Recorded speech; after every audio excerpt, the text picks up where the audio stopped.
Welcome back to my channel, Mary here at The Good Life with M. Today I'm bringing to you a video that I shot a few months ago when we went to Vegas for a quick weekend trip for my sister-in-law's birthday celebration. I decided to make this trip and vlog a little bit. I didn't vlog the whole weekend, but I wanted to show you our suite and give you a little tour of where we stayed. I partially stayed there last time, meaning that we did have a room booked there before, but it creeped me out because they have different wings at the Venetian. The Venetian is a casino that's right next to the Palazzo where we usually stay. And I'm surprised with the suite that we stayed this time is pretty similar to the Palazzo as far as layout. The last time we did go, we stayed in a different wing. It was actually pretty creepy, so I ended up wanting to switch rooms or switch hotels because it just creeped me out too much. So, but this time around, it wasn't so bad, and you know, we were fine. Stick around if you want to watch the rest of the video, and I will see you here at the end.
As you can see upon entering the room, the decor is a little bit more on the fancy side, just a little bit more grand.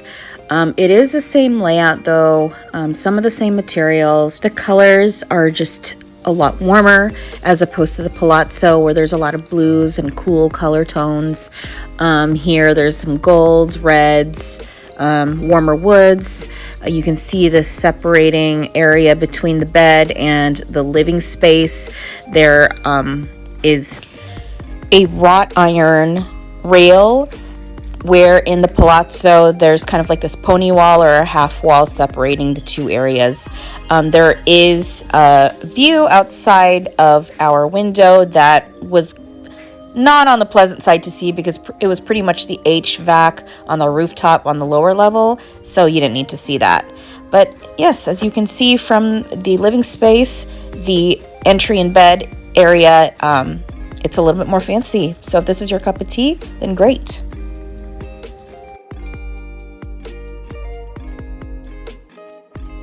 Thanks so much for watching. I hope that you enjoyed the video, and if you ever stay at the Venetian, I will have links down below so that you can get more information. Hope you guys enjoy, and I will see you again next week for another video. So have a good weekend, and ciao.